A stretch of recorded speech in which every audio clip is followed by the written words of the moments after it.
In this video, I'm going to show you how to use the computer algebra system Maple to do basic transformations of graphs. So I'm going to start off with the Maple command with plots. I'm going to push enter on that. And I'm going to do the following command that is going to move the graph of y equals the absolute value of x up 3 units. Make for some good Maple commands to show the transformations in a pre-calculus class. So watch the command animate plot of abs parentheses x plus k. Now my range is -3 to 3. Notice how my graph goes from x equals -3 to x equals 3, and double dots means that that's going to be the indicate from a starting point to the ending point. My k is going to be my variable of my animation. So when I start the animation, I'm going to be at k equals 0, and the absolute value is going to be right where it is right now. But by the time k equals 3, my absolute value graph will have moved up 3 units. So I'm going to click on this. I'm going to right click, animation, and watch the play command. So it goes up 3 units. Okay.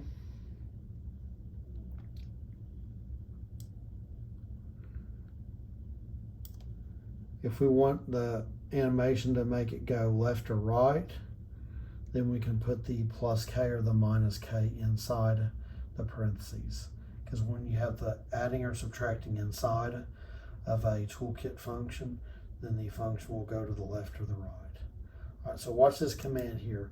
Animate plot absolute value of x minus k, abs of x minus k, x equals -10 to 10.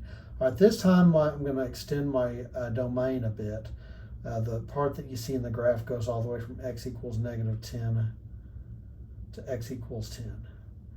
And my k goes from 0 to 7. So when I start this animation, x minus 0 is going to be x, so I'm going to be right where I'm started right here.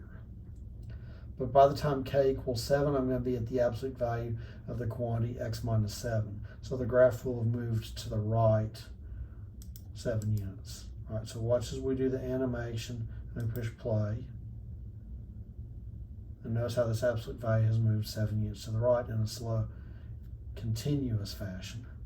It's not herky-jerky like it goes from x equal, the first graph to the final graph, and it jumps on you.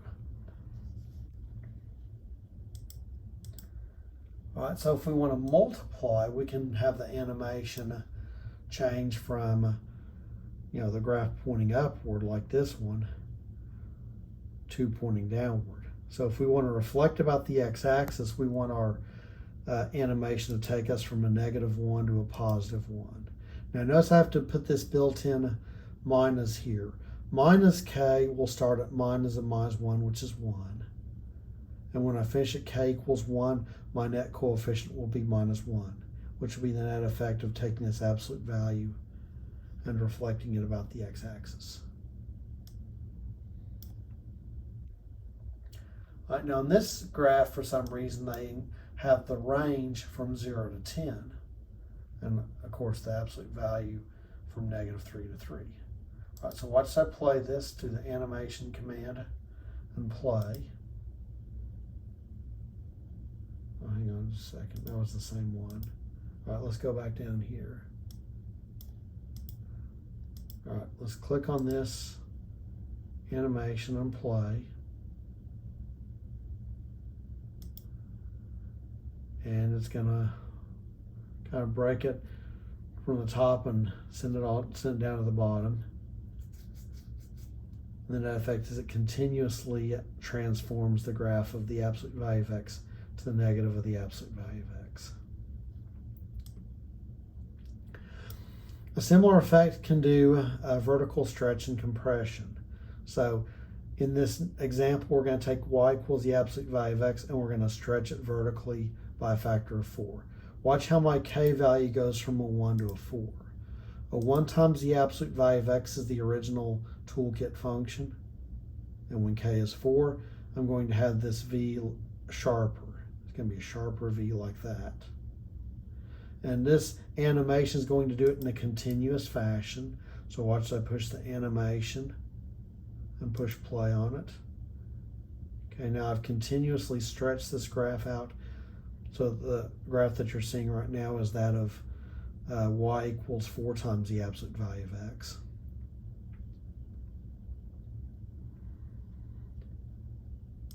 Right?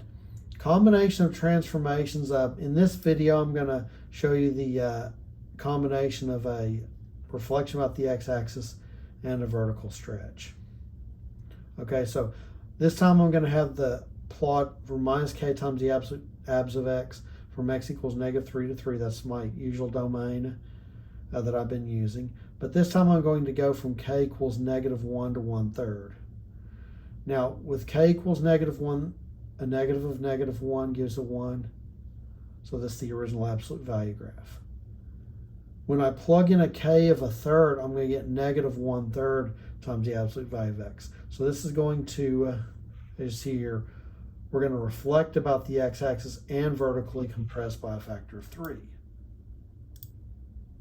All right, so let's push the animation command and push play.